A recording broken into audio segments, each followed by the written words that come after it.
2ஆம் தந்திரத்திலேருந்து ஒரு பாட்டு வருது. யார் பாட போறேல பாடுங்கம்மா. தந்தை பிரான் வெகுண்டான் அந்த பாட்டு. ஜெயஸ்ரீ சுகுணா 2 பேரும் பாட போற 2 பாட்டு தான். இப்ப ஜெயஸ்ரீ மேடம் நமஸ்காரம். தந்தை பிரான் வெகுண்டான், தந்தை பிரான் வெகுண்டான், தக்ஷன் வேள்வியை தழலூடே புறப்பட பின்னவர் முந்திய பூஜை முடியார் முறை கெட்டு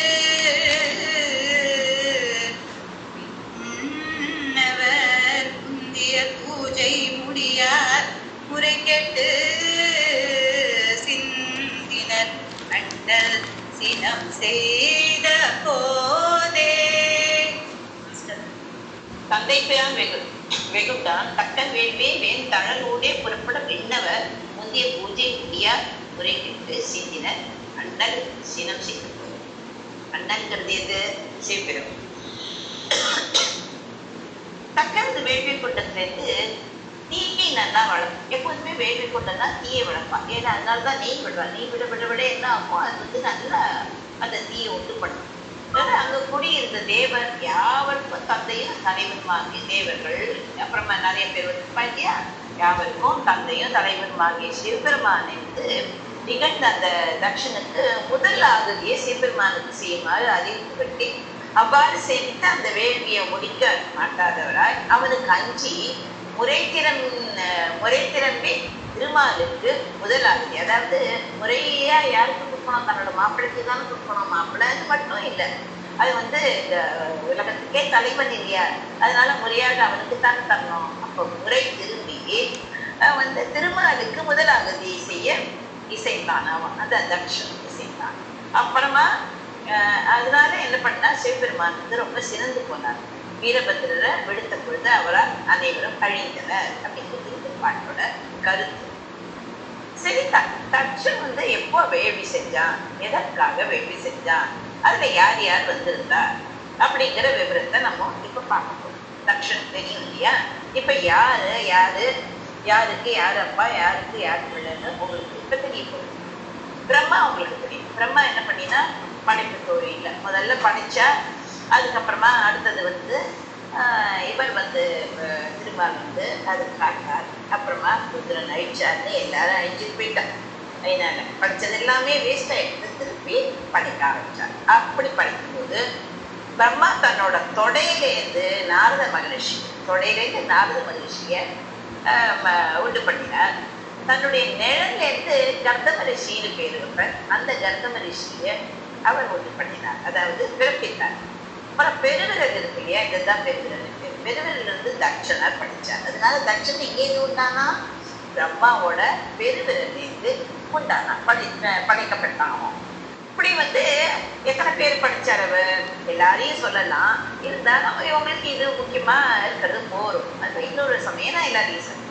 13 மானசீக புத்தகங்களை, இது மானசீக புத்தகம், நம்மள மாதிரி இல்லை, நம்மள மாதிரி மனுஷா இல்லை. நம்ம வந்து ஒரு ஆணோ பெண்ணோ இருக்கணும் அப்படிங்கிற அவசியம் இல்லை. அதனால மானசீக புத்திரர்களை வந்து பிரம்மா எத்தனை பேர் உண்டாங்கன்னா 13 பேரை உண்டாங்க. அப்போ வந்து இது வந்து மகாபுராணங்கள், மகாபுராணத்துல ஒன்று சிவபுராணம்னு, சிவ மகாபுராணம்னு இருக்கு. அந்த சிவ மகாபுராணம் எல்லாமே சொல்றது, நீங்க படிச்சு பார்த்தா எல்லாம் தெரியும். அதனால இதை உங்களுக்கு ஒரு டைம் கிடைக்கிறது இல்லையா, அதாவது கொஞ்சம் ஃப்ரீ டைம் வச்சுட்டு பாக்கி டைம்லாம் பெரிய பெரிய புஸ்தகங்கள் படிக்கலாம். தெய்வமணி மாலை படிக்கலாம். அவர் வந்து ராவலிங்க அடிகளார் எழுதினது, அது மாதிரி நிறைய பேர் எழுதினது, அதெல்லாம் பாதுகாப்பு அருணைகள் அதில் எப்படி எழுதினார். இந்த மாதிரி புராணங்கள் நிறையா இருக்கு. அதாவது புராணங்கள் இல்லை, நூல்கள் நிறையா இருக்கு. அதெல்லாம் பிரம்மாவின் புதல்வர் தான் தட்சன்னு நமக்கு இப்போ தெரிஞ்சுக்கணும். இப்போ தட்சனை பற்றி தான் பேசணும். அதனால தட்சன் யாரு?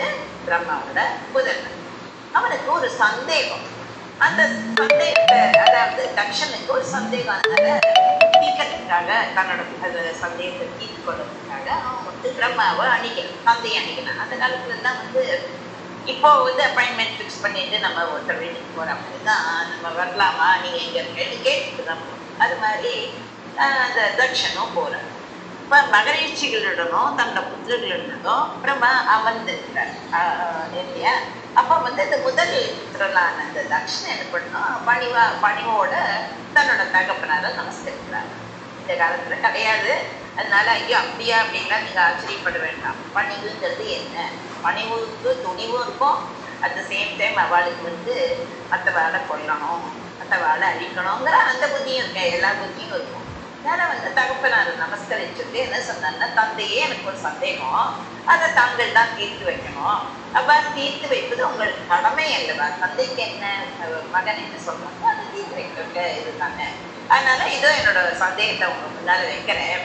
எல்லா புருஷார்த்தங்களை அறிந்தவர்கள், அதனால எல்லா வேதார்த்தங்களையும் அறிந்தவர், சிருஷ்டி ஸ்திதி சம்மாரம் இவைகளையும் செய்கிறவர். அதனால எல்லா ஜீவராசிகளுக்கும் எங்கும் சாட்சியா இருப்பவரும் நீங்க தான் அப்படின்னு நான் இத்தனை நாளா நினைச்சிருந்தேன். ஆனா எல்லா ஜீவராசிகளுக்கும் எங்கும் சாட்சியாக இருப்பவர் யார் அப்படின்னு புரியுது. நான் நினைச்சேன் எங்க அப்பா தான் அப்படின்னு நினைச்சுட்டேன். ஆனா இப்பதான் புரியுது நீங்க இல்லை. அப்ப இந்த ஜீவராசிகள் படைச்சிருக்காரு இல்லையா, எல்லாருக்கும் சாட்சியா ஒருத்தன் தான் இருக்கான் அப்படின்னு இவர் தான் படைச்சார். இருந்தா கூட இவருக்கு சந்தேகம் வந்துருக்கு. இந்த உடனே இந்த எல்லாருக்கும் சாட்சியா இருப்பவர் யாருன்னு நான் அறிந்து கொள்ள விரும்புகிறேன் அப்படின்னு சரி தயக்கு நீங்க தான் கூறணும் அப்படின்னு சொன்னார். உடனே பிரம்மாவும் சிவபெருமான பகவான் ஸ்ரீ சிவபெருமான் இல்லையா, உடனே ஒரு மனசுல தியானிக்கிற எல்லாம் எல்லாருக்கும் குரு அவர் கிருஷ்ணமூர்த்தி இல்லையா, எல்லாருக்கும் குரு.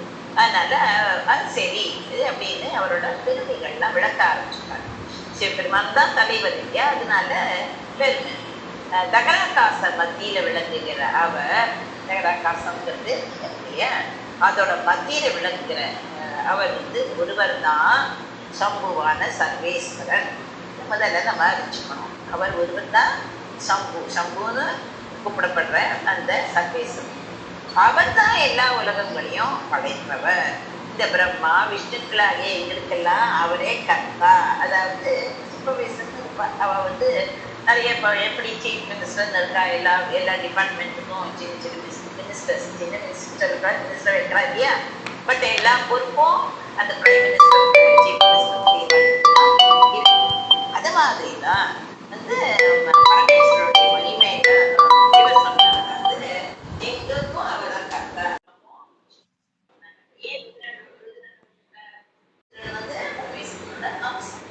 அப்படிப்பட்ட பரமேஸ்வரனுடைய மகிமைகளை எல்லாம் சொல்றதுக்கு முன்னாடி அப்படி சொல்றதுக்கு அப்படின்னு சொல்லிட்டு என்னால அப்படி பெருமைகளை எல்லாம் சொல்ல முடியாது, அவ்வளோ இருக்கு அப்படின்னு சொன்னாங்க. அப்ப என்ன மனசுனால, என்னோட மனசுனால உண்டு பண்ணப்பட்ட அந்த மானசம் என்ற தடாகத்தில் மங்களமான கரைக்கு சென்று அங்க பரமேஸ்வரன் தவத்தினால சந்தோஷிக்க செய்வாய். எப்பொழுதுமே தவம் செய்ய யார சொல்றாருன்னா தட்சணம் சொல்றார். மானசீகமாக நீ அந்த சிவனை வச்சுக்கோ. அந்த சிவனை ஒரு மனசுங்கிற தடாகம் இருக்கு இல்லையா, தடாகம் என்ன ஒரு குளம் வச்சிருக்க. அப்ப 2 கரை இருக்கும், 4 கரையே இருக்கும், கரை இருக்கு இல்லையா. அந்த தவத்தினால ஸ்ரீ பரமேஸ்வரன் நீ அந்த கரைக்கு போய் பரமேஸ்வரனை உதிச்சு அவரை சந்தோஷப்படும். தவறுக்கு சொல்றது. அதனால எப்போதுமே தவம் செய்தாலே சிவபெருமானுக்கு உற்சாகம் வந்துடும். அதனால அவரிடமிருந்து அப்போ அவர் உற்சாகம் அவர் உனக்கு பல வரங்களை எல்லாம் கொடுத்துருவார், நீ பெற்றுக்கொள்வாயாக அப்படின்னு தக்ஷனை அனுப்பி வச்சார். தக்ஷன் என்ன பண்ணினார், அவன் இதுல முடியாது அப்படின்னா சொல்ல. அவன் என்ன பண்ணினா தந்தையோட குறிப்புப்படி 21,000 வருஷம் தவம் பண்ணினான். எப்படிப்பட்ட தவம், கடும் தவம் பண்ணினான். அப்புறம் அவள் தவம் பண்ணினா சும்மா இருப்பாள். சிவபெருமான் பல சிறந்த வரங்களை எல்லாம் பெற்றான். அவனும் அந்த வரங்கள் எல்லாம் மகிழ்ந்து, சரி நான் இதை கொடுத்தேன்னா சில பேர் நமக்கெல்லாம் புடவை கொடுப்பாரு, நமக்கு பிடிக்காது, சிலது பிடிக்கும். ஆனா இவர் அப்படி இல்லை, எந்த வரம் கொடுத்தாலும் அது பிடிக்கும்படியான வரங்களா கொடுப்பார். அதனால அவனும் அந்த வரங்களால் மகிழ்ந்து எனக்கு பிறக்கும் கௌரியை தங்களுக்கு மனுமொழித்து வைக்கிறேன் அப்படின்னு சொல்லிட்டான். அப்படின்னு சிவபெருமானுக்கு வாக்களிச்சுட்டான். அதாவது எனக்கு ஒரு பொண்ணு பிறக்கலைய, அவளை உங்களுக்கு கல்யாணம் பண்ணி வைக்கிறேன் அப்படின்னு சொல்லிட்டான். எல்லாம் நிறைய பலவிதமான வரங்களை எல்லாம் அளித்த பரமேஸ்வரனுக்கு நீ நியாயமாக நடந்து வந்தாதான் நான் கொடுத்த வரன்லாம் எனது ஆக்ஞையினால மேலும் மேலும் உனக்கு வளர்ந்து கொண்டே போகும். நியாயமா நடந்தா அது ஒரு கண்டிஷன் கொடுத்தேன். நீ நியாயமா நடந்தாக்க நான் கொடுத்த வரங்கள்லாம் உனக்கு மேலும் மேலும் வளரும் அப்படின்னு சொல்லி இப்படியே காலம் அப்படி சென்றது. காலம் இப்படியே மேலே போச்சு. இப்படி அதாவது தள்ளி போயிட்டே வந்தது. அதாவது நாளாகி விட்டது. அப்போ இவருக்கு முன்னாடியே பல பெண்கள் இருந்தாங்க. இருந்தா கூட மறுபடியும் 27 பெண்களை உண்டு பண்ணி அவர்கள்லாம் விரும்பி அந்த சந்திரனுக்கே மனம் கொடுத்து வைத்தார் தக்ஷன். இது நிறைய பெண்கள் தெரியும். 27 என்ன 27 நட்சத்திரம். அவ பெண்கள். அந்த பெண்களை தக்ஷன் தக்ஷனுக்கு என்ன ஆயிரக்கணக்கில் குழந்தைகள் இருக்கு. அது இவ 27 பெண்களை இவன் உண்டு பண்ணான். மனம் உண்டு பண்ணி அதுக்கப்புறமா அவளை அவள்லாம் இந்த சந்திரனை விரும்பினா, காதல் பண்ணி விரும்பினா. அதனால தக்ஷன் சந்திரனுக்கு மனம் முடிச்சு வச்சுப்பான். கிருத்திகைன்னு ஒத்தி இருக்கான். கிருத்திகா நட்சத்திரம் உங்களுக்கு தெரியலையா? அந்த கிருத்திகை மட்டும் சந்திரன் பண்ணா சொல்லுப்பா சார். வணக்கம் சார். வணக்கம், நல்லா இருக்கீங்களா சார்? சொல்லுப்பா சார். இது நம்ம டெபாசிட் ஓப்பன் ஆயிடுச்சுங்க சார். ஓகே, தேங்க்யூப்பா. நான் அப்புறமா கூப்பிட்டுமா உன்னையா? சரி, ஓகேங்க சார். இல்லை, அதில் வேற ஒன்றும் இல்லையா? அக்கௌண்ட் ஓப்பன் ஆயிடுச்சுல? ஆமாங்க சார். சார் இந்த ரெசிப்ட் மட்டும் எங்கே அனுப்புறீங்க சார்? எந்த அட்ரஸ்? திருநெல்வேலி அட்ரஸ்க்கு அனுப்பிடுங்க. திருநெல்வேலி அட்ரஸ் அனுப்பிச்சிட்டாங்க சார். இன்னைக்கு அனுப்புறீங்களோ? இன்னைக்கு அனுப்புறேங்க சார். இல்லை, நான் திங்கட்கிழமை அன்னைக்கு சாயந்தரம் தான் போய் சேருவேன். ஓகே, ஓகேங்க சார். அதனால் மண்டே அனுப்புங்க. மண்டே உங்களுக்கு கிடைக்க மாட்டேன். இதுக்கு வாட்ஸ்அப்பில் ஒரு காப்பி மட்டும் அனுப்பிடுங்க போதும். ரெசிப்ட்டுங்களாங்க சார்? ஆமாம். Okay, okay, okay. அது தேய்ச்சி அமாவாசை அதுக்கப்புறமா திருப்பி அது வளருது அப்படிங்கிறீங்க. அது அப்புறமா தான் வரும். ஆனால் இவர் என்ன பண்ணார், அது இப்போ வரல. அவன் சொன்னால் ஒவ்வொன்றா தேய்ச்சி விடணும் தான் சொன்னார்.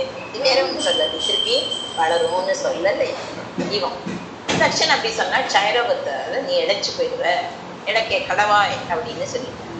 அப்போ இதுதான் அவனோட குற்றத்துக்கு நான் கொடுக்குற சாபம். அதை போல் அவனோட கலைகள்லாம் எல்லாமே கொஞ்சம் கொஞ்சமாக கலைஞ்சிட்டு வந்தது. அப்போ அவனுக்கு செய்வதறியாது அவன் திண்டாடினான். செய்யணும் தெரியவே இல்லையே, இது மாதிரி சாபம் அனாவசியமாக எனக்கு சாபம் வந்துருக்கே அப்படின்னு. சரி, இல்லாத தலைவன் இருக்கானே, எல்லாரையும் தண்டிக்கவும் தண்டிப்பான், அரவணைக்கவும் அரவணைப்பான். அப்படிப்பட்ட ஒருவன் இருக்கானே, அவன் தானே சிவபெருமான். அந்த சிவபெருமானை நம்ம போய் வேண்டிக்கலாம் அப்படின்னு நோக்குவாங்க. அப்போ சந்திரனுக்கு உடனே அவரும் மனம் இறங்கி சந்திரனுக்கு அபயம் அளித்தார். சரி, நான் காப்பாற்றுறேன்ப்பா அப்படின்னு. இப்போ சந்திரனுக்கு அபயம் அளித்து கடைசி கலை இருக்கும் தருவாரில் என்ன பண்ணால் தன்னோட தலையில் சூடிக்கொண்டு அவனை காப்பாற்றிட்டார். இனிமேல் சிவபெருமானோட தலைமையில் ஏறி எனக்கு தலையில் தூக்கி வச்சுக்கிறான் அப்படின்னு சொல்கிறோம் இல்லையா? அது மாதிரி இருந்தாக்கா அவன் எங்கே இது பண்ண போகிறான் இல்லையா? அவன் எங்கே தேய போகிறான். ஸோ அவன் தேயாமல் அதனால தான் அந்த பிறையை மாதிரி. அதனால அவன் சூடிக்கொண்டு அவனை காப்பாற்றிட்டார். இந்த நிகழ்ச்சியால் தக்ஷனுக்கு ஒரே கோபம். நான் ஒரு சாபம் கொடுத்துருக்கேன், அந்த சாபத்தை தகர்த்து தன்னோட மாப்பிள்ளை, சிவபெருமான்னு நினைக்கிறேன், தன்னோட மாப்பிள்ளை இது மாதிரி பண்ணிட்டாரே, அவனுக்கு ஒரு வாழ்வு கொடுத்துட்டாரே அப்படின்னு அவன் வெகுண்டு எழுந்தான். மாப்பிள்ளைன்னு பாராம சிவபெருமான் மீது, சிவபெருமான் மாப்பிள்ளை தானே, மாப்பிள்ளை மேலே அவர் என்னதான் தப்பு பண்ணாலும் கோபம் கொள்ளக்கூடாது. நம்ம இந்த காலத்தில் பார்க்குறோம் இல்லையா? அந்த மாப்பிள்ளையே என்னன்னா அவளை பராமரிச்சுட்டு வரணும், அவளுக்கு போகிற மாதிரியே அவள் போக்குலையே நம்ம போகணும். ஆனால் இவன் என்ன பண்ணினா, மாப்பிள்ளையான சிவபெருமான் மீது தாங்களாத கோபம் கனல் எழுந்தது. என்ன தவிக்கப்பட்ட சந்திரனை தலையை வைத்து அவன் கூத்தாடுகிறானா, அவன் என்ன பெரிய தலைவன் என்று நினைத்து கொண்டிருக்கிறானா, என்ன செய்கிறேன்ப்பா அப்படின்னு கோபம் அவன் பாட்டு தப்பு வாய்க்கிட்டு இன்னும் நம்ம சொன்னான், எல்லாத்தையும் எழுத்துட்டு வர முடியாது.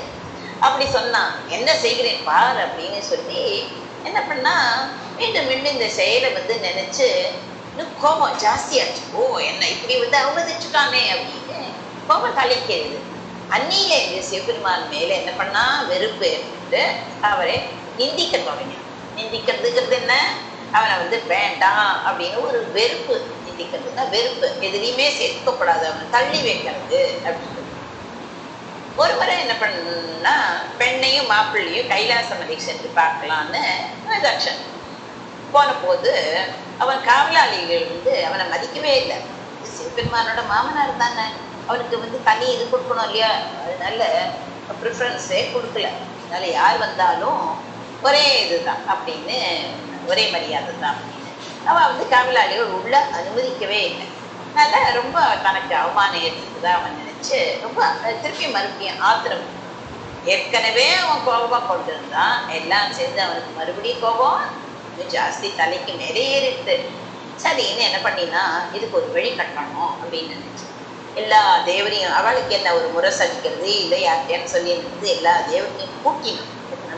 33 கோடி தேவர்கள் இருந்தாலே இது எல்லா எத்தனை பேர் வந்தாலும் யார் யார் வருவாளோ அந்த தேவர்கள் எல்லாம் கூட்டி, இனிமேல் நீங்க யாவரும் அந்த கொடூர மனம் படைத்த அந்த ருத்ரனுக்கு நீங்க நமஸ்காரம் செய்யக்கூடாது.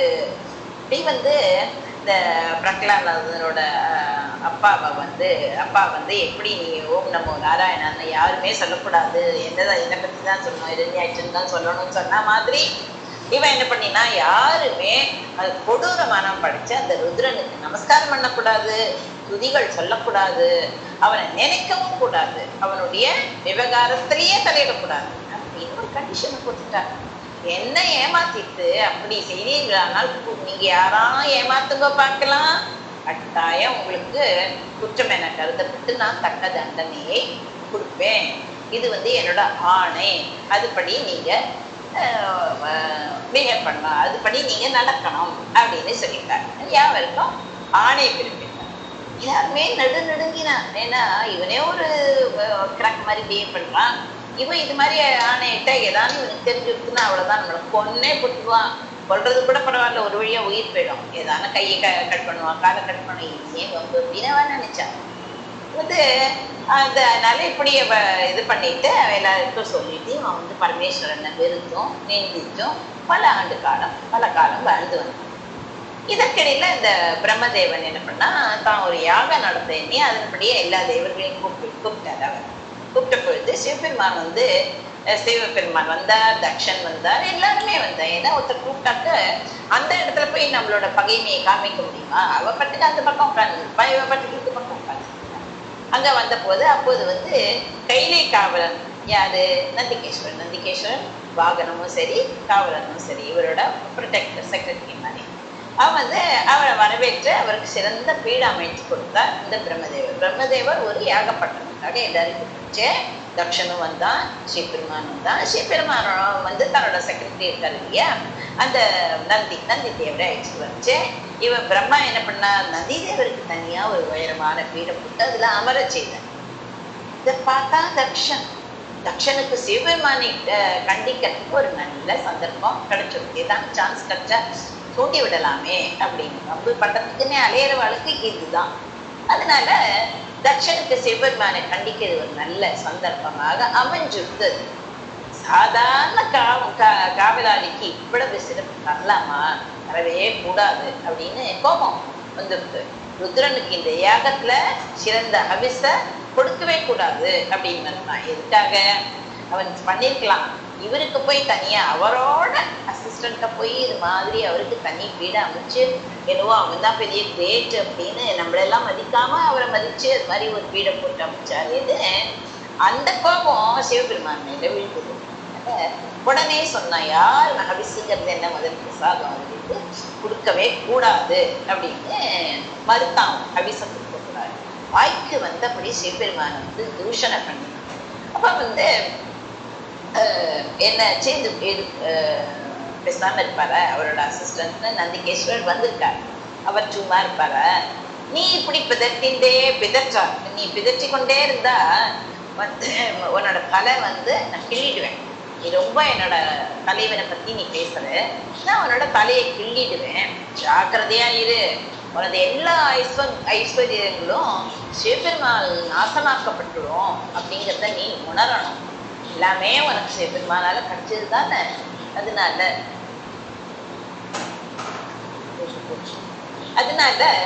வந்து நான் உன்னோட தலையை கிள்ளிடுவேன். அதனால யார் யார் வந்து தக்க பாதுகாப்பாக நீ என்னால பாதுகாப்பாக இரு, யார் யார் வந்து உனது பக்கம் இருக்காளோ, அதாவது இப்ப எல்லாம் சொல்லிட்டேன் யாரும் அவன் பக்கம் போகாதுன்னு, யார் யார் அவன் பக்கம் இருக்காளோ, அதாவது உன்னோட பக்கம் இருக்காளோ நிற்கிறாளோ அவர்கள் தலையும் வெட்டப்பட்டு விடும், இது உறுதி அப்படின்னு அந்த கட்சியில கத்துவாடு. அது மாதிரி அவன் கத்தினான். அவர்கள்லாம் சூரபத்மனால துன்பம் அடையட்டும் அப்படின்னு சொல்லிட்டாங்க. அதாவது தேவர்களோ இல்லை யார் வராளோ யார் அந்த சைடு போறாளோ அதை இவன் லக்ஷ்மணன் போட்டா பிரிச்சா மாதிரி இவர் சொல்றார், இதா நீ அந்த பக்கம் போனாக்க கட்டாயம் அதுக்கு ஏற்ற கஷ்டங்களை அனுபவிப்ப, சூரபத்மனால நீங்களாம் துன்பப்படுதுன்னு ஒரு சாபம் கொடுத்துட்டார். பிரம்மதேவரனால சிவபெருமான வணங்கி கைலாச மலைக்கு சென்றிருக்காரு. யாரு? இந்த இவன் அதனால நந்திகேஸ்வரர். சரின்னு இதனால பிரம்மதேவர் நடத்தி கொண்ட யாகம் என்னாச்சு, நமக்கு ஏது வம்பு அப்படின்னு பாட்டியே நிறுத்திட்டார் பிரம்மதேவர். தேவர்கள் எல்லாரும் நந்திகேஸ்வரர் கொடுத்த சாபத்தை நினைச்சு பயந்து போயிட்டான். ஐயோ அது நிஜமாவே நடந்துடும், அதுவும் இல்லாம சிவபெருமானோட அசிஸ்டன்ட் ஆச்சு, அதனால சிவபெருமானுக்கு போட்டு கொடுத்துருவார், அதை தவிர்த்து நமக்கு ஒன்றுமே பண்ண முடியாம நிலைமை வந்துடும், தேவர்லேருந்து உருட்டி விட்டுருவார் பூமிக்கு அப்படின்னு கூட நினைச்சேன். என்ன வேணாலும் நினைக்கலாம் இல்லையா? அதனால சிவபெருமானோட காரியதரிசி கொண்டு இருக்கிற அந்த நந்திகேஸ்வரர் இவ்வாறு சாபம் கொடுத்துட்டாரே, நம்மளாம் எப்படி உயர்ந்து அப்படின்னு நினைச்சு ரொம்ப வருத்தப்பட்டவங்க. அப்ப தேவர்களே நீங்கள்லாம் பயப்படாதீங்கோ, உங்களை எல்லாம் அழைத்து நான் முதலில் பெரும் பொருள் செலவழித்து ஒரு யாகம் யாரு தக்ஷன் சொன்னார். தேவர்கள்லாம் பயந்துட்டு இருக்கா இவருக்கு சொல்லிட்டு அவர் போயிட்டார். அப்போ தக்ஷன் இவாளெல்லாம் கூப்பிட்டு, அட நீங்க இதுக்காகவா கவலைப்படுறேன், பயப்படவே தேவையில்லை, நான் நிறைய பணம் செலவழிச்சு நிறைய என்னோட செல்வத்தை செலவழிச்சு பெரிய யாகம் ஒன்று பண்ண போறேன், யாகம் செய்ய போறேன். அதற்கு சிவபெருமான அழைக்கவே போறது. சிவபெருமான் வருவான், அவன் கூட இந்த அசிஸ்டன்ட் வருவான், அப்புறம் நீங்க உங்களை எல்லாம் பார்ப்பா, உங்களுக்கு சாபம் கொடுப்பான், நீங்க கவலையப்படாதீங்க. சிவபெருமான் வராட்டா அவனும் வரமாட்டான், அதனால நீங்க கவலைப்படாதீங்கோ, அவரை விலக்கிடுவேன். அதே போன்று எனக்கு பிறகு நீங்களும் பயமின்றி நீங்களும் இந்த யாகம் வேணாலும் செய்யலாம், நான் முதல்ல ஆரம்பிக்கிறேன், அதுக்கு எல்லாரும் வாங்கும் அப்படின்னு அவன் இன்வைட் பண்ணுவான், அவளை அழைக்கிறான். தடபுடலாம் யாகசாலையெல்லாம் அமைக்கிறான். நீங்களாம் பார்த்துட்டே கும்பாபிஷேகம்னு யாகசாலையில எப்படி டிஃப்ரெண்ட் ஷேப்ல எல்லாம் பண்ணுவாங்க இல்லையா, அது மாதிரி தடபுடலாம் அவன் யாகசாலையை அமைக்க ஏற்பாடெல்லாம் செய்ய தொடங்கும். யாகம் நடத்துற நாளும் வரையரிசைக்கு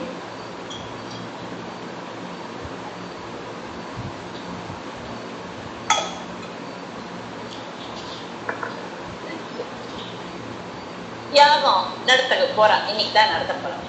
60,000 பரிசாரகர்கள் வந்திருந்தா அப்படின்னா இத்தனை சாப்பாடு பண்ணணும். பரிசாரகர்னா தெரியும் இல்லையா, சாப்பாடு பண்றவன் சமையல்காரர்கள் வந்தார். எத்தனை பேருக்கு சாப்பாடு ஏற்பாடு இருக்கும். அப்போ விஷ்ணு பிரம்மா இந்திரன் அப்படிப்பட்ட தேவர்கள் அவ மட்டும் இல்லை, அதே போன்ற முக்கியமான தேவர்கள் வந்தா பின்னாடி இருக்கிற தேவர்களும் வந்திருப்பாங்க இல்லையா, சிரேஷ்டர்கள் சந்திரன் சூரியன் எல்லா அரசர்களும் சேனைகளோட வந்தா. சேனைகளுக்கே அவ வெள்ளம்னு நிறைய இருக்கும், கோடி கொடியா இருக்கும். அப்படி வந்திருந்தா. எல்லோரும் எப்படி வந்திருந்தா, குடும்பத்தோட வந்திருந்தா. நம்ம எழுதுவோம் குடும்பத்தோடு வாருங்கள் கல்யாணத்துக்கு, அவன் எழுதாமையே எல்லாம் குடும்பத்தோட வந்திருக்கா. ஏன்னா இது மாதிரி எல்லாம் நம்ம பார்க்க முடியாது. அப்புறமா யார் வரலன்னு கணக்கு எடுக்கல, கணக்கு எடுக்கறச்சு அப்ப தெரிஞ்சது யார் யார் வர. யார் யார் வந்திருக்கான்னு கணக்கு எடுக்கிறது கஷ்டம், அதை விட யார் யார் வரலன்னு கணக்கு எடுக்கிறது ஈஸியா இருக்கு. அதனால யார் யார் வரலன்னு கணக்கு எடுக்கிறச்சே சனகாதி முனிவர்கள் வரல, அகஸ்தியர் வரல, நாரதர் வரல, வசிஷ்டர் வரல, பராசரர் வரல, பிருகு வரல, துர்வாசர் வரல, ததிசி முனிவர் மற்றும் பல ருத்ர பக்தர்கள் அவெல்லாம் வரல அப்படின்னு தெரிஞ்சு. அப்ப ஆனா ததீசி முனிவர் என்ன பண்ணார், தன்னோட சீடனோட ததீசி முனிவர் மற்றும் பலர்கள் வரலன்னு தெரிஞ்சது. அப்படி பார்த்துட்டே இருக்கிறச்சு ததீசி முனிவர் வரார். இவர் யாரோட வரார், தன்னோட சிஷ்யனோட வரார். அப்போ சிவபெருமானோட சிஷ்யனோட வராரா. சிவபெருமானோட பெருமையெல்லாம் ஒண்ணு விடாம கூறி சிவபெருமானுக்கு அவிஸ் கொடுக்கணும் அப்படின்னு தக்ஷனுக்கு நல்ல உபதேசம் பண்ணார். எதுக்காக வராது, நல்லதுக்காக. நல்லது உபதேசம் சொன்னா நம்ம சொன்னா கேட்பானே அப்படிங்கிற ஒரு நம்பிக்கையில தன்னோட சிஷியனோட கூட அவனையே அழைச்சிட்டு உபதேசம் பண்றாரு. இப்படிலாம் இருக்கக்கூடாதுப்பா, தெளிவா என்ன பண்ணுவா, நீ தப்பு பண்ணினா அதை திருத்தணும் இல்லையா, அதனால சிவபெருமானுக்கு அபிஸ் கொடுக்காம இருக்கக்கூடாது, அவன் மாப்பிளையை விடுவோம் இந்த உலகத்துக்கு தலைவன் தானே, அதான் மகாதேவன் இல்லையா, தேவர்களுக்கெல்லாம் தேவன் இல்லையா, அதனால அவனுக்கு கொடுக்கணும் அப்படின்னு. உடனே தக்ஷன் வந்து முன்னால் தன் பெண்ணின் திருமணம் எவ்வாறு நடந்தது, அதாவது தன்னோட பார்வதியோட திருமணம் எப்படி நடந்தது அதை பற்றியும், தான் கைலாய மலைக்கு சென்ற போது தன்னை அவமதிச்சது, அவனெல்லாம் கதை உள்ள விடல் இல்லையா, அது எல்லா கதையும் அவனு இன்னும் என்ன எகெயின்ஸ்டா என்ன இருந்ததோ, பரமேஸ்வரனுக்கு எதிர்க்க என்ன இருந்ததோ கதைகள்லாம் அதெல்லாம் சொல்லிட்டு பாருங்கள் நீங்களே பாருங்கள், அந்த ருத்ரனை விலக்கி விட்டு இந்த பரிசுத்தமான யாகத்தை செய்யும், அப்படிப்பட்ட ருத்ரனை நான் விலக்கிட்டு இந்த பரிசுத்தமான யாகத்தை செய்கிறேன்னு கூறி எல்லாருக்கும் விருந்து அளிச்சான். அப்ப இப்படி இருக்க தன்னை அழைக்காம பிரம்மா திருமால் 3 கோடி தேவர்களை அழைச்சு தனது மாமனார் தட்சன் யாகம் நடத்துறார் அப்படிங்கிறத அறிஞ்சத உடனே சிவபெருமானுக்கா தெரியாது, இது ஒரு பிள்ளையாளர் தான் இருந்தாலும் நமக்காக அதுல வந்து சிவபெருமானுக்கு கோபம் ஆயிடும். அந்த கோபம் உண்டாது, அந்த யாகத்துக்கு செல்லக்கூடாது அப்படின்னு தன்னோட மனைவி யாரு பார்வதி யாரு தக்ஷன், அதாவது தக்ஷாணி, பார்வதி யாரு அந்த தக்ஷனோட பொண்ணு, நீ போகக்கூடாது, ஏன்னா என்ன மதிக்காத இடத்துக்கு மாப்பிள்ளை மதிக்காத இடத்துக்கு பொண்ணு போகக்கூடாது அப்படின்னு சொல்லிட்டாங்க. ஆனா பார்வதி தேவிக்கு தன்னோட தந்தை வந்து செய்வதில் துளி கூட இஷ்டமே, அதனால அவ வந்து நினைச்சா இப்படியான தந்தையை நம்ம போய் திருத்தி அவனை வழிக்கு கொண்டு வரலாம் அப்படின்னு நினைச்சா. அவன் உடனே சுவாமி நான் எனது தந்தையிடம் வந்து சென்று மருமகனை வந்து அழைக்காமல ஒரு யாகம் கூட நடத்தக்கூடாது, அது தர்ம நீதி ஆகாது அப்படின்னு நான் சொல்லிட்டு வரேன், நான் கேட்குறேன், நான் என்னோட உரிமையை நான் கேட்க போறேன் அப்படின்னு. தேவி தட்சனுக்கு வந்து நீ நினைக்காத, நீ கேட்டாக்கா அவன் சரியா சம்மதம் பண்ணுவான், அதான் எனக்கு அழிவு காலம் வந்துடும். இப்போ அழிவு காலம் வந்து அப்படிதான் பிஹேவ் பண்ணுவான், அப்படிதான் அவன் இந்த வேலையெல்லாம் செய்வான். நீ அங்கே போய் என்ன சொன்னாலும் அவன் காதில் விழப்படுத்த, நீ அனாவசியமா நீனா நீ அவமானப்படாத சொல்லிட்டேன், இப்பவே உன்னை வான் பண்ணிட்டேன், இப்பவே நான் சொல்லிட்டேன், நான் சொல்வதை மறுக்காத அப்படின்னு சிவபெருமான் சொன்னார், ஈசன் எச்சரித்தார். அப்ப பார்வதியோ என் கணவரை எப்படி விளக்கலாம், பரமன் என்றால் யார் அப்படின்னு தந்தைக்கு புரிய வைக்கும். அவளுக்கு அழகாத கோபம் வந்து உலகத்து தலைவனா இருக்கான், ராபரனா இருக்கான், அவன் வந்து மகாதேவனா இருக்கிறவன் விட்டுட்டு விலக்கி விட்டுட்டு இந்த சுதுரு குட்டியா இருக்கிறவா அவளெல்லாம் வச்சிருந்து இவன் யாக நடத்துறானே, இவனுக்கு ஒரு பாடம் கற்கலாம், அப்பா தந்தையா இருந்தா என்ன அப்படின்னு எப்படி விளக்கலாம்னா சண்டை தான் போடப்படுறேன், அது ஒரு லேடி வேற, அதை வந்து நல்லா தன்னோட கணவனை மதிக்கலேன்னு ஒரு கோபம். இந்த காலத்து போனா போடுதுன்னு இவ போயிடுவா, இந்த காலமா இருந்தா அந்த காலம் கற்பனை சரியா, அதனால அவன் வந்து தந்தைக்கு புரிய வைக்கிறேன் அப்படின்னு சொல்லிட்டு யாக நடந்த இடத்துக்கு போறான். இல்லை யாரும் போற வர வழி வேண்டா, எல்லாரும் சொல்ல போகாதீங்கம்மா பின்னாடி வர, ஆனா போறான். அங்க வந்து தக்ஷன்லாம் நிற்கிறான், பார்வதி கண்டுக்கவே இல்லை, வராளே, ஓஹோ ஆமா மாப்பிள்ளை வராட்டாலும் நீ வந்திருக்கேன்னு சொல்லலாம் இல்லையா, ஒரு வார்த்தை சொல்ல கண்டு காணாத போல அவன் இருந்துட்டான். மற்ற பிள்ளைகள் மருமகன்கள்லாம் இருக்கா இல்லையா, அவன் வந்து அவளெல்லாம் வரவழைச்சு அவளெல்லாம் உபசரிப்பான். இவளுக்கு எதிர்க்கே வேணும், அது வந்து அவள் காமிக்கணும் இல்லையா, அவனை நான் அவமதிக்கிறேன் அப்படின்னு. அதை பார்த்துட்டு அவன் நினைச்சபடியே வந்து மனம் நொந்துட்டா, அதாவது வருத்தப்பட்டா. மற்றவாளெல்லாம் கவனிக்கிறாரே, என்னை வந்து வாழ்ந்து கூட கூப்பிடுங்க தந்தையே. அப்போ அவன் சொன்னா, தந்தையே தாங்கள் நடத்தும் இந்த யாகத்துல மூத்த மருமகன் பரமன் வந்தால் தானே உங்களுக்கு பெருமை, வந்து அவரை அழைக்காமல் நீங்க வந்து இங்க யாகம் நடத்துறது சரியா, இது எனக்கு சரியாவே படலை அப்படின்னு பார்வதி தேவி சொன்னாங்க. ஆக பரமனா யார் அவன், இந்த சுடுகாட்டுல பேய் பிசாசுகளோட சுற்றி திரிபவன் தானாவோ, அவனுக்கு பேய் குணம் தானே இருக்கும், நல்ல குணமா இருக்கும், சுடுகாட்டுல தானே எப்ப டான்ஸ் ஆடிட்டு இருக்கான், அவன் வந்து அவனை அழைச்சி வந்து யாகம் நடத்தணுங்கிற அவசியம் எனக்கு இல்லவே இல்லை, அவன் பேய் புத்தி, நீ அவரோட இருப்பதால உன்னையும் நான் அழைக்கிறேன், ஏன்னா அப்புறம் வந்து இவளை மட்டும் அழைக்கிறானேன்னு ஏன் நினைக்கணும், அதனால அந்த பம்புக்கே போகல, நீ அவனோட கூடவே கேட்பா பாரு, அவனை விட்டு விலகாம இருக்கு, அதனால உன்னை அழைக்கிறேன், நீ என் எதிரியோட மனைவி வேற, அதனால எதிரியோட மனைவியா ஆயிட்ட இல்லையா, அதனால நான் உன்னை வேண்டான்னு நான் இந்த யாகத்துக்கு அழைக்கல, புரிந்து கொள்ளணும், நான் இது மாதிரி நான் அழைக்கலைன்னா அங்க ஏதோ இருக்கணும் அப்படின்னு நீ உனக்கு தெரியணும், புரிஞ்சு கொள்ளணும். அழைக்காத இடத்துக்கு யாரனா வருவாளா, நீ ஏன் வந்த, நான் உன்னை அழைக்கல இல்லையா, ஏன் வந்த? நான் வேணும்ட்டு தானே அழைக்கல, அப்ப ஏன் நீ வந்த அப்படின்னு தட்சன் கோபத்தோட கேட்டான். அத 3 கோடி தேவர்கள் இருக்காங்க இல்லையா, அவ முன்னாடி தன்னோட கணவன், அவன் பெரிய இறைவன், அவனை போய் பழித்து பேசினான் அந்த தட்சன். அதனால பரமன் யார் என்பதை அறியாத நீங்க செய்யும் யாகம் எப்படி நடக்கும்னு பாக்குறேன், யாகம் அழிந்து போகட்டும் அப்படின்னு அவளுக்கும் கோபம். பார்வதி பரமேஸ்வரன் தான் உலகத்தாய், அவளுக்கு கோபம் வந்துருச்சு. எத்தனை பேர் இருந்தா என்ன, என்னோட கணவன் இல்லை, பரமதேவன் இல்லை, பரமன் இல்லை, அதனால நீ பண்ற யாகம் அழிந்து போகும் சாபம் விட்டு அவன் கைலாயமனுக்கு போயிட்டான், திரும்பிட்டான். தேவி என்ன பண்ணா, தன்னோட தந்தை வீட்டுல நடந்ததை ஒண்ணு விடாம தன்னோட கணவனோட கூறினார். அப்படி கூப்பிட தன்னை தன் மனைவிய அவமானப்படுத்திட்டாலே, இது நமக்கு தெரிஞ்ச விஷயம் தான், அவருக்கு தெரிஞ்ச விஷயம் தான். அந்த அப்படி அவமானப்படுத்தி அவன் தந்தை தானே, தட்சன் இருக்கட்டும், ஏன்னா என்னோட எதிரி, ஆனா இவளோட தந்தை தானே, அதுக்கான கொஞ்சம் மரியாதை கொடுக்க வேண்டாமா? இப்படி அவன் தட்சன் அவமானப்படுத்திட்டானே என்னோட மனைவியை, அதனால அவனுக்கு சரியான பாடம் கொடுக்கணும் அப்படின்னு பரமன் நினைச்சான். தன்னோட அம்சமான உடனே வீரபத்ரன் அவரோட அம்சம், இவர் கூட ஹனுமான் கூட இவரோட அம்சம், சிவனோட அம்சம். அது மாதிரி வீரபத்ரன் இவரோட அம்சம். அவர் அழைச்சான், வீரபத்ரன் அழைச்சான் தட்சனோட.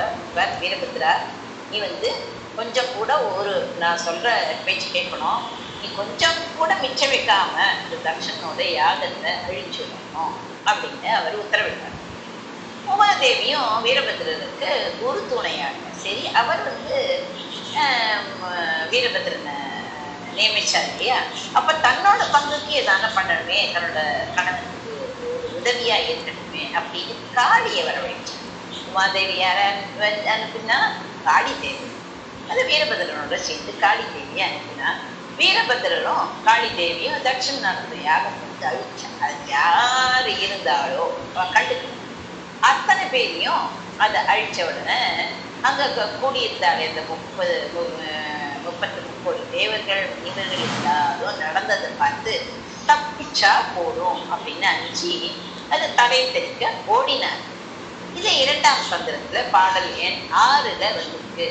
ஹரிபிரமன் தக்கன் அர்க்கனுடனே வருமதி வாழையும் வன்னி நல் இந்திரன் சிரமுகம் நாசி சிறந்த கை தோல்தான் அரண் அருள் இன்றி அழிந்த நல்லோரே அப்படின்னு ஒரு பாடல். அது யார் எழுதினா? திருமந்திரத்துல இருக்கு. அது சுகுணா. நமஸ்காரம் மேடம்.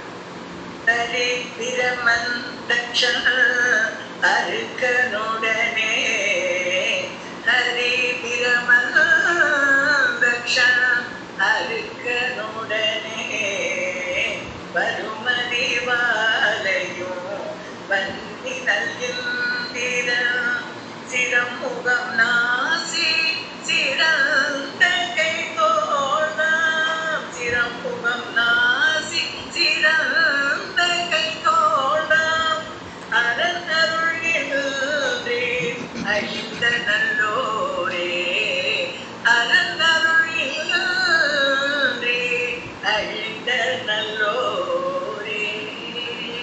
இது 2ஆம் சந்தத்துல பாடல் 6வது பாடல். அதனால யார் யார் அழிச்சா அப்படின்னு இந்த பாடல். சிவபெருமானோட கருணையை பெறாததுனால தலை, முகம், கை, தோல் எல்லாவற்றையும் எழுந்த குற்றவாளிகள் யார் யாரு? முறையே மால், அயன், தக்ஷன் என்பவர்களும் சூரியன், சந்திரன், கலைமகள், அக்னி, அழகி இந்திரனும் ஆவர் அப்படிங்கிறது தான் இந்த பாட்டோட கருத்து. இதை நீங்க ஒரு திருப்புகள்ல இது பண்ணலாம். பற்கள் பெழுத்து, சூரியனுக்கு பற்கள் தான் பெழுத்து. இந்த சரஸ்வதிக்கு மூக்கை எப்படி இவருக்கு விற்பனைக்கு கட் பண்ணலாம், அது மாதிரி மூக்குக்கு வடு வந்துருக்கு, அதாவது நாசம் பண்ணினார். அது மாதிரி ஒரு திருப்புகளை. அப்புறம் பின்னாள்ல காசிப முனிவர் மாயையுடன் வாழ்க்கை நடத்தினார். மாயைன்னு தெரியும் இல்லையா, அந்த பிறந்தவன் தான் சூரன். அந்த காசிப முனிவருக்கு மாயையோட வாழ்க்கையை நடத்தினான். அவளை பிடிச்சி போயிட்டான். ஏன்னா மாயை என்ன பண்ணுவா, மாயைன்னு அது பேர்லயே மாயை இருக்கியா, அவன் என்ன பண்ணுவா, தன்னோட உருவத்தை மாற்ற. அவள் நம்ம இது மாதிரி மனித உருவோட இருந்தால் அவளுக்கு வெட்கமா இருக்கும், 2 பேருமே உருவத்தை மாற்று, சிங்கமாவா எண்ணையாவா இது மாதிரி ஆவா. அதனால இல்லற வாழ்க்கையை நடத்தி சூரன், சிங்கமுகன், தாரகன் அப்படி பிள்ளைகள் எல்லாம் பெற்றார். இவர்கள் மூவரும் என்ன பண்ணா பல பல வேள்விகள், இந்த 3 பேர் இருக்காலே அவள பல பல வேள்விகளை நடத்தி சிவபெருமானிடமிருந்து பல வரங்கள்லாம் பெற்றார். அந்த வரங்களோட வலிமையாக தேவர்களுக்கு துன்பத்தை, யார் இந்த 3 பேரும் தேவர்களுக்கு துன்பத்தை ஏற்படுத்தினார். ஈசனை அழைக்காம தட்சன் நடத்திய யாகத்தில் கலந்து கொண்டதுனால தேவர்களுக்கு இந்த நிலை உண்டா. இது முன்னாடியே சொன்னார் இல்லையா, நீங்க வந்து கட்டாயம் இந்த சூரபத்மன் கிட்ட நீங்க போயிடுவேன் அப்படின்னு போயிடுவேன்னு சொன்னார் இல்லையா.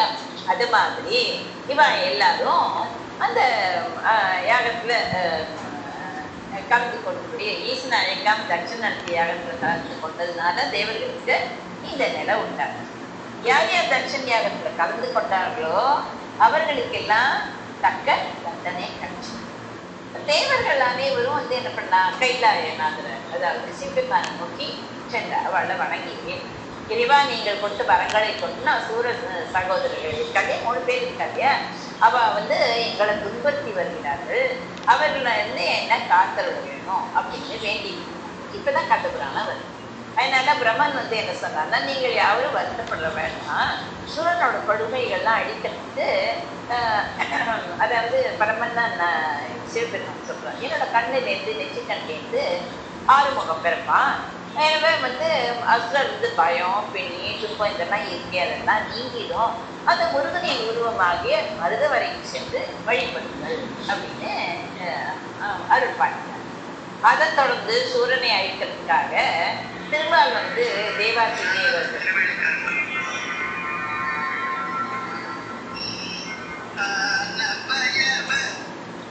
அதனால தேவாதி தேவர்களுக்கு சிவ பூஜை எப்போதுமே சிவபூஜை செய்து அவர் மனசு குளிரணும் இல்லையா, அவர் சிவபூஜை செய்து மருதமலையில முருகப்பெருமானை நினைச்சு தவம் பார்த்துக்கோங்க. எப்படி மருதமலையில முருகப்பெருமானை நினைச்சு தவம் இருக்க போனீங்கன்னா தேவர்கள் தவம் செஞ்சு கொண்டிருந்த அந்த பகுதிக்கு வந்து நாரதர் வந்தார். அவர் வந்து மகாவிஷ்ணு உபசரிச்சார். முருகனோட திருவுருள் விரைந்து கிடைக்க என்ன செய்யணும் அப்படின்னு நாரதரை கேட்டார். அதற்கு நாரதர் என்ன சொன்னார், சிவதர்மங்கள்ல பூஜை ரொம்ப சிறந்தது, அந்த பூஜை உபச்சாரங்கள் உபகாரங்கள்லாம் இருக்குல்ல பலவற்றுல இந்த பூஜையிலேயே நிறைய இருக்காங்க இல்லையா, அதுல என்ன சிறந்ததுன்னா அபிஷேகம், தீபம், அர்ச்சனை, நைவேத்தியம், அலங்காரம் ஆகிய 5 ரொம்ப முக்கியமானது, ரொம்ப சிறப்பானது. இவற்றை வந்து 12 மண்டலங்கள் செஞ்சா நீங்க என்ன நினைக்கிறதோ, என்ன காரியம் நினைக்கிறதோ அது கட்டாயம் நிறைவேறும். அதுவும் இந்த அபிஷேகத்தை வந்து எப்ப பண்ணணும் தெரியுமா, சூரிய உதயத்துக்கு முன்னாடி செய்யணும். இந்த பிறவிலேயே நினைத்த காரியம் நிறைவேறும் அப்படின்னு கூறி நாரதர் கூறி ஆசியை கொடுத்தார். அதுக்கப்புறமா மருதமலைக்கு போய் மருத மரங்கள்லாம் அந்த சூழ்ந்ததுனால்தான் அதுக்கு மருதமலை. மருத மரம்னா சுகுணா என்ன நினைவு வருது, அந்த கிருஷ்ணர் அந்த நலகோப்பனையும் மருத மரத்துக்கு இடுக்கலை வச்சு இந்த உரல்ல கட்டிட்டு போச்சாங்க சொல்றாரு. அதான் சாபம் வந்து இந்த இதே நாரதர் தான் கொடுத்தாரு. அது வந்து பாபா வந்து மரம் மாதிரி நின்னா அது குபேரனோட பசங்க. அதனால அவன் வந்து மணிகூப்பன், மணிகிரீவன், நலகூப்பன், மணிகிரீவன் 2 பேர். அதனால நீங்கள் மரமாக ஆகணும், கிருஷ்ணன் வந்து உங்களை சாபம் வச்சுருக்காங்க. மரங்களாக இருந்தால் கொஞ்சம் இடுத்து இருக்குது, அதனால யசோதை கட்டி விட்டுருக்கா இல்லையா உரல்ல. அப்போ அந்த உரலை எடுத்துட்டு போச்சு, உரல் வந்து இப்படி போகாது, இப்படி அகல வாட்டத்தில் இருக்கிறதுனால இழுத்துட்டு போச்சு குழந்தை. அது வந்து அது அப்படி அதில் வந்து தடுத்து அந்த மரங்கள் வந்து இதாகி கீழே விழுந்து அப்புறமா கந்தவர்கள் வந்தார்னு அது வந்து நமக்கு ஒரு கதை. அதனால அந்த மரங்கள்லாம் எழுந்தருடைய அந்த முருகன் கடவுளுக்கு நாரதர், அதனால தான் மருதமலைன்னு பேர். மருத மரங்கள்லாம் அந்த காலம் சூழ்ந்தது. நாரதர் கூறியபடி நித்திய பூஜைகள் வந்து மகாவிஷ்ணுவும் தேவர்களும் பண்ணியிருந்தாங்க. இவர்களது பூஜையில வந்து ரொம்ப மகிழ்ச்சியுற்றார் அந்த முருகன். அப்போ அவர்கள் முன்னாடி வந்து சரி நீங்கள் வந்து விரும்பிய சூரவதம் சீக்கிரமே நடைபெறும் அப்படின்னு அருள் பார்த்து மறைஞ்சிட்டார். அதன்படியே வீரபாபு தேவர் இருக்கார் இல்லையா, அந்த வீரபாகு தேவர் தான் இவரோட செக்ரட்டரி. அந்த அந்த இதும்போது யாருக்கும் கதையை நான் 9 பேர் வந்தால் எல்லாமே வீர வீர வீர வீரன்னு வரும். அது வந்து அம்பாள் வந்து கோச்சிந்து கொச்சு இவரோட நெற்றிக்கண்லேருந்து முருகன் தோன்றச்சே ஓடினா. அப்போ தானே கல்யாணம் ஆயிருக்கு. அப்போ ஓடினாச்சு அவரோட காலில் இருக்கிற அந்த சலங்கரியை ரெண்டும் உரசி அது கீழே விழுந்து அதுலேருந்து 9 மணிகள் கீழே விழுந்து நீளம் அது இதுன்னு ஒவ்வொன்றும் ஒவ்வொரு இது பெண்களாக தோன்றி எல்லாம் நவமணிகள் நவரத்னத்திலே அந்த நவமணிகள் அதுலேருந்து பெண்கள் தோன்றின உடனே இந்த சிவபெருமான் பார்த்த உடனே கர்ப்பமாயிடலாம். அப்போ வந்து இவ பார்வதி சொல்வா இவங்க வந்து அவளுக்கு கோபம் வந்துருக்கு. தாய் எந்திரிச்சு இது மாதிரி அவளை கர்ப்பம் பண்ணிட்டாங்க, அதனால் வந்து வரவே கூடாது, வயிற்றுலேயே இருக்கணும்னு ரொம்ப நாளாக நாள் வயிற்று ஒரு வருஷம் அது மாதிரிலாம் வயிற்றுலேயே இருந்து அதுக்கப்புறமா தான் நம்ம சரி பண்ணி அந்த 9 வீரர்களும் வந்தால் அந்த 9 வீரர்களில் தான் எல்லாருக்கும் வீரர்கள் நிறைய வரும்.